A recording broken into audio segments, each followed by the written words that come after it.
All right. Hi, guys. It's Princesa, and it's Mental Health Monday, and I have a special guest with me today. Would you like to introduce yourself? Yes, my name is Kayla, and I am a social work major. This is my second year here at Angela State University. I'm in the powerlifting club. I'm a sorority. I'm in the Student Social Work Association club. Ooh. Tell me a little bit more about the social work club. So we do have a set of like volunteer hours that we have to meet, and it's like due at the end of the year. But we have meetings talking about like volunteer events we can go to, have little activities for ourselves because we do value self-care a lot in our field. And we talk about the advocacy day that they have at the Capitol, and we were going to go, but it didn't happen, but we were so excited, so I'm hoping to go next year. Oh, that's so fun. I love that. What inspired you to be a social work major? Honestly, it was kind of last minute decision because funny story, I was going to be an art major, but then I switched to social work because I did kind of some research, and like they don't get a lot of money, but I do like the field of like helping people and being able to be there for people and just being an empathetic person for them. Yeah. Well, that's good. Did you like have a specific aspect of like social work you were gonna work for, like a school or something? I'm kind of aiming to when I get out of school, when I finish my degrees, I'm hoping to work at a hospital or facility, like a government facility, just to make some money to get my foot there. But once I'm comfortable and like later on in my career, I really do want to work at a children's advocacy center. Oh, I love that. That's cute. That's my like primary population I want to work with. All right. For your social work major, has it like impacted your own mental health, like studying everything that it comes with like being a social work major? Has like that impacted your own mental health, or like have you learned anything from it? Honestly, it really did teach me that like it is hard for a lot of people, including myself, that realizing like when you need help, when you need to step back from a situation, like and kind of reading other people's like emotions and kind of their body language and like what they say with their eyes, their body, and like any like words like they may use like with their kind of like voice changes kind of. But going back to mental health, but honestly, I just realizing like realizing when you get to a place, to a certain point where you're like, okay, I need to like back up from all the activities I'm doing and like really take some time for myself, whether that's getting professional help or just taking a day to yourself. Yeah, I honestly agree with that so much. I'm like in so much stuff that I was like, let me just take like a day break. Like sometimes you need that, honestly. But from going to that, how much do you think social work workers play in like the field of mental health? Honestly, people really think that we're only CPS. And that's kind of a stigma that we have. When people hear social work major, like social work career, they're like, oh, CPS. When it's really not only CPS. Like, yeah, we do sometimes work in the field, but we also work with elderly. We work with the adult population. We work with adolescents as well. But with mental health, we really, because there can be people who are caseworkers who manage like where they get help, when they get help, or like paperwork they need to fill out. But we can help in every aspect because there's a variety of like mental health things that need to be taken care of, and we aid in those things. And people think, oh, it's just CPS, it's only kids, when no, it's the whole population. Like our whole basis of our thing is helping others. Yeah, one of my friends, she's a social work major, and she was discussing that for her, like what inspired her was that the people that worked in the schools, she wanted to be a social work major so she can work for people in the schools. So I thought that was like really interesting. I didn't even know they could do that. I was like, oh, okay. I honestly didn't either until like my teachers were talking about it, and they work in like inpatient psych hospitals. They work at children advocacy centers. Like I didn't know about that until you really look into it. Yeah. I feel like there's like a lot of areas that they work in, and like a lot of people don't know about it, and I think that's really interesting. Like, and how much they actually kind of do with mental health and like what they study for. I feel like there's like some psychology to it. But anyways, for that, are there any tools or practices from your studies, your classes, that people could use to like improve their own mental health, or have you used for your own mental health? honestly, it is really back to that thing of like being strong enough, because it is a really hard thing to like realize when you're struggling and having to ask for others or having to reach out to a family member or a friend, because it can be hard because a lot of people don't really know how to deal with emotions, and that happens. Like it can be how they grew up or how they are as a person. But honestly, yeah, just taking back a step and like realizing like I'm in a bad place right now, like I just need either some support or some space to myself. And healing is not one straight path. Like it can always be bumps and just not a straight path, because healing does take a lot of time. It takes a lot of like self-realization and sometimes professional help if needed, and that's nothing to be ashamed of. I feel like there can be a stigma of like, especially with older generations, they kind of have like, it's their own mindset. Like we can't judge them for that, and we can just try to like help them understand. But just that sometimes they think mental health is like not really a thing, and that they're using it as a crutch to like get out of stuff or like things like that. For that thing, for like healing takes time, and it's not linear. I really agree with that, because sometimes it does take several times to heal. Like sometimes you'll go and then like something happens and you have to like redo it. Sometimes something that will work for some person won't work for somebody else, kind of like medicine. So just like acknowledging that just because you fail once at healing, you're not going to fail again. You can keep doing it. And honestly, sometimes in some people's lives, you're going to have to heal like multiple times. And like that's okay. Just find a way that is helpful. Like it's not going to harm you, not anybody else. Just like figure out what works best for you. I think that's something really important to like people to understand from that. Anyways, so what is something you have learned from being a social work major that you wish people knew about mental health? Honestly, I really think people don't think it's harmful when they joke around like, oh, I think I have OCD because I like my room clean. Oh, I have depression because I slept for 3 days, which like that can be a sign. But also for some people, depression is like really debilitating. Debilitating. There you go. Vocabulary.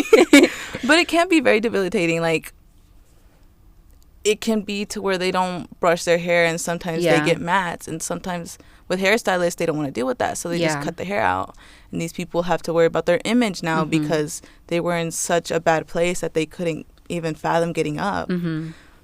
But I know it can be a harmful joke, and like it's just like ha ha ha, but it really is something that like people deal with, and it sets their life off course that they thought they would be on. Especially with like bipolar disorder, people are like, oh, I'm so bipolar, just because they got mad all of a sudden, when it's really not just that. Like it's so much more. Definitely. Like people have to get professional help. Sometimes people don't even get diagnosed till later on, and it can like make people go to prison, because there is a bunch of people in prison who should have gotten mental help, but they didn't, so they ended up in prison. I honestly agree with that so much. I feel like mental health disorders are kind of used like, they're used as jokes. They're used as like, oh, I'm so this, I'm so that. And then when like somebody actually has like OCD and they like talk about it, and like OCD is very scary. I have OCD. It's like a very scary subject. It deals like with a lot of like taboo subjects. It's different for different people. Sometimes it's not just cleaning. And depression there's like sides of it too, where there's like the high functioning depression and you don't like see it, and there's like the depression where like you just can't get out of bed, like you literally just don't want to take a shower, you don't have time for hygiene, you just don't have like anything, you don't have motivation. And then there is like that high functioning, but you don't have energy to do like what you love. Yes, and people that's just really think you're lazy. Like I've seen posts where they're like, there was a time where I couldn't shower for 3 weeks because my depression was just so bad. And people in the comments are like, oh, that's so nasty. Like I've been depressed and I never got that way.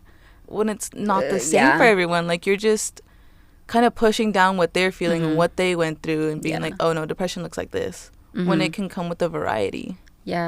Definitely for that. Depression can look very different for different people. Not only is like depression like an emotion, it's an emotion, but it's also a disorder. So like differentiating those two is very like important. Some people can be like, yeah, I was depressed, but you do not have depression.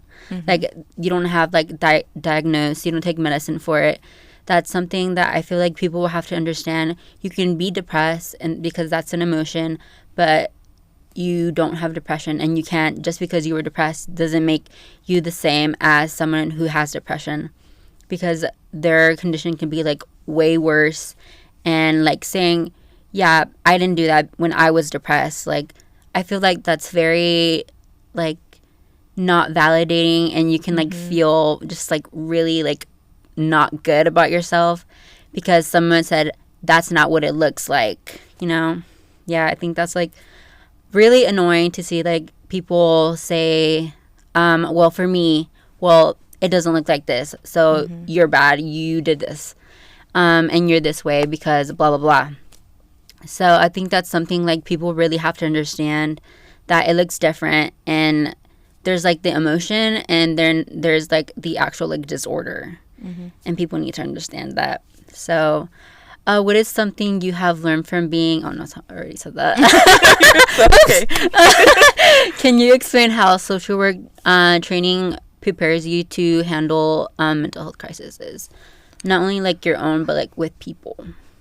So with my professors, they do give us stories of like when they were out in the field and not just working at the university. Like there's some points where you have to grasp the situation and like think about what you're supposed to do, because we do have a code of ethics, we had a code of conduct, like things like we can and cannot do.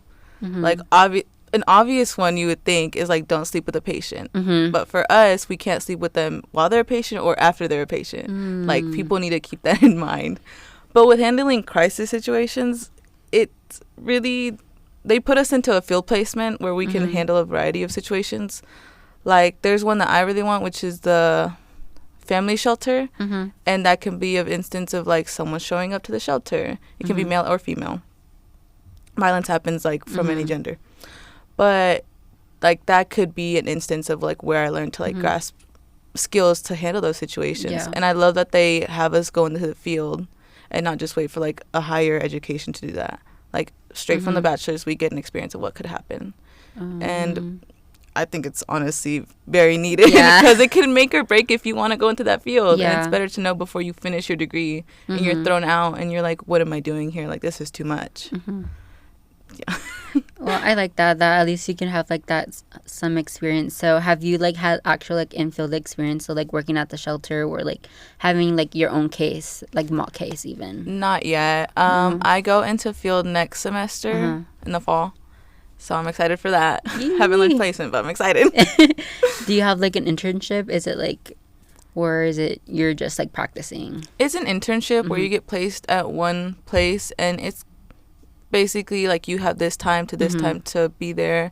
But most places do training. Like the family shelter, I know they do training, because you're taking calls from people in crisis. You're having to write down information in case it does get taken to court, and they have that documentation of what happened. And sometimes they also let us, I know from the family shelter, I kind of researched this one a lot, but they do have the interns like kind of watch the kids just to have also that interaction.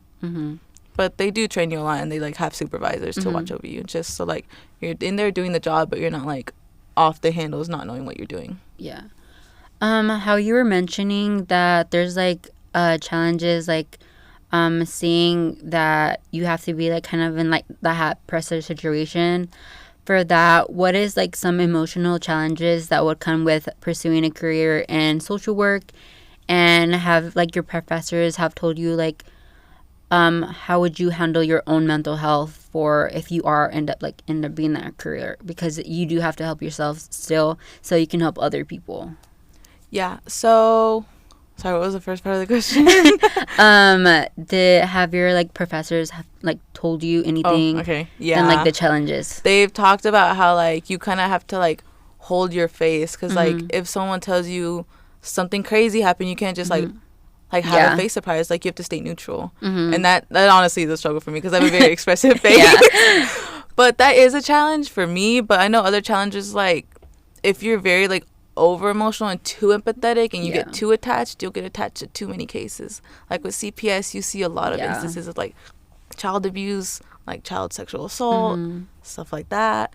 And if you're too connected with the cases, which obviously as a person you're like empathetic, that is like how we are as humans, but you can't get too attached to where it like takes too much of a toll on you.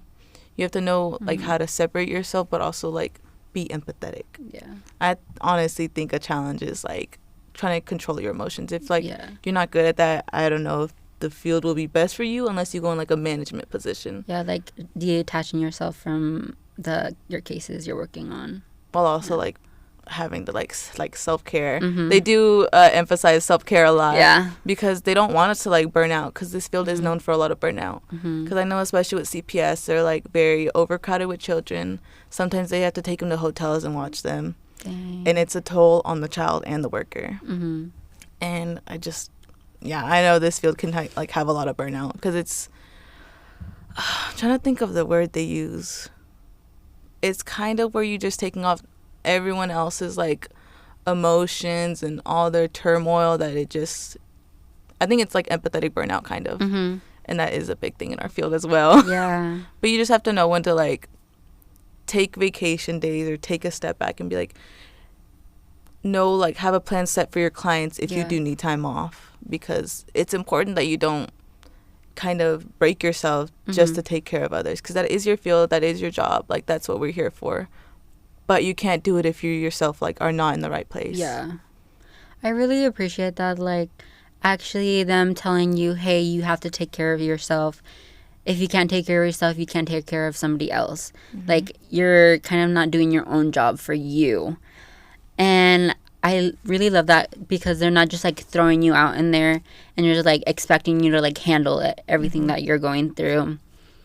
And I'm gonna like start with some like closing questions. For in your experience and education, what are some of the systematic barriers people face when trying to look for mental health help in like social work? Honestly, with different like ethnicities, there is like that stigma of like, oh, mental health is not real. Like, you don't have depression, you don't have anxiety. I've dealt with this. I felt that way. Like, I'm fine with it. Honestly, that it's a really big hard part, because then that puts into the child's head or the next generation's head that like, oh, this doesn't exist. Like, I don't need help, when they do need help and they can get that help, whether it's through resources that they have to pay for or resources that they can get for free and get paid for. But honestly, there is a bunch of like, how do I say this?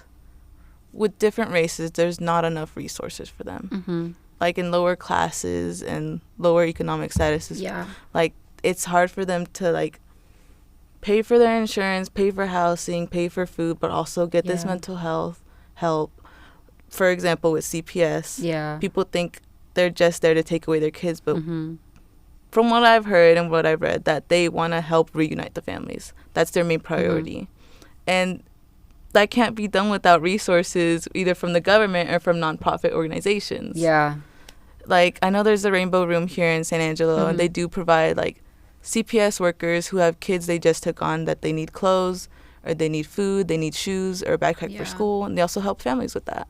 And that is really needed in communities. And communities who don't get that, like small towns or rural towns who don't have those resources, it's kind of like, what can you do in that situation? For that, I kind of want to ask you, you're a junior or a sophomore? I'm a junior. Okay. So from that, how have you, like, for yourself, since this is like a very emotional, like taxing, like major in like just career in general, what are some things you like had to learn that, hey, I can't like, just go full force into this, not thinking about myself?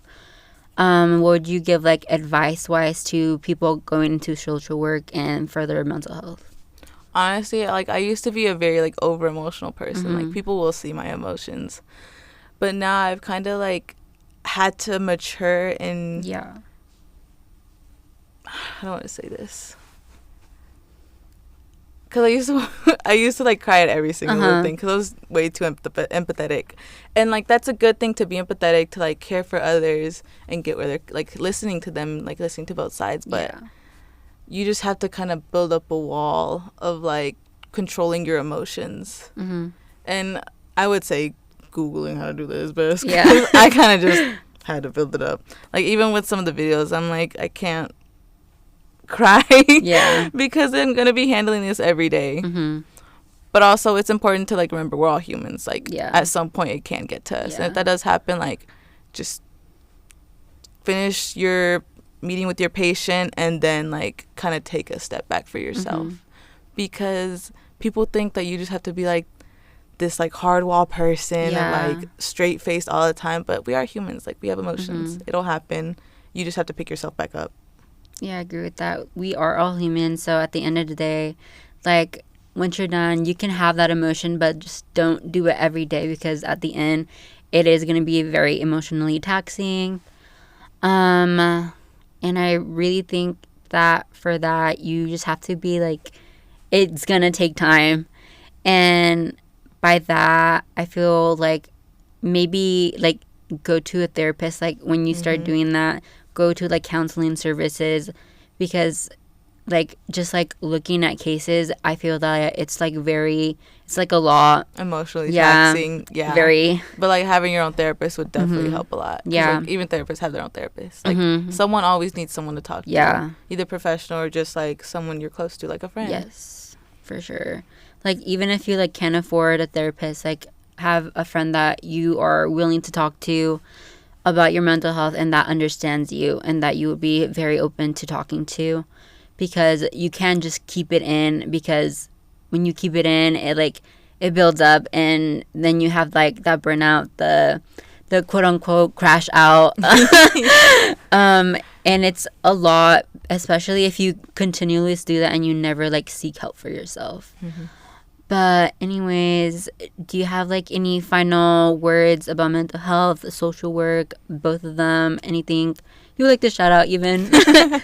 Just before you judge anyone on their mental health status or, like, what they're capable of doing, think about what they're going through. Yeah. Think about what you're saying could be harmful. It's just always think about what you're saying and kind of keeping that in mind. Yeah. Like, not everyone's the same. Healing paths are different. Yeah. And if you're thinking of going to social work, just remember that it is very emotionally taxing. But it is a helping profession. And you do feel nice when you help someone and help them rebuild their life. Whether that's through signing up for stuff or helping them get on that track, like, back to, like, mental stability. Yeah. All right. Thank you so much for being on. I really appreciate it. It was, like, really insightful, like, learning all this, like, new stuff. Especially for, like, somebody that's gonna go into, like, social work. I feel like I would be, like, too emotional to go in there. I feel like, which is valid. Yeah. I feel like, oh, guys, I can't do it. But anyways, yeah, again, thank you so much for being on Mental Health Monday. Of course. And anyways, bye, guys. Bye. Thanks for having me.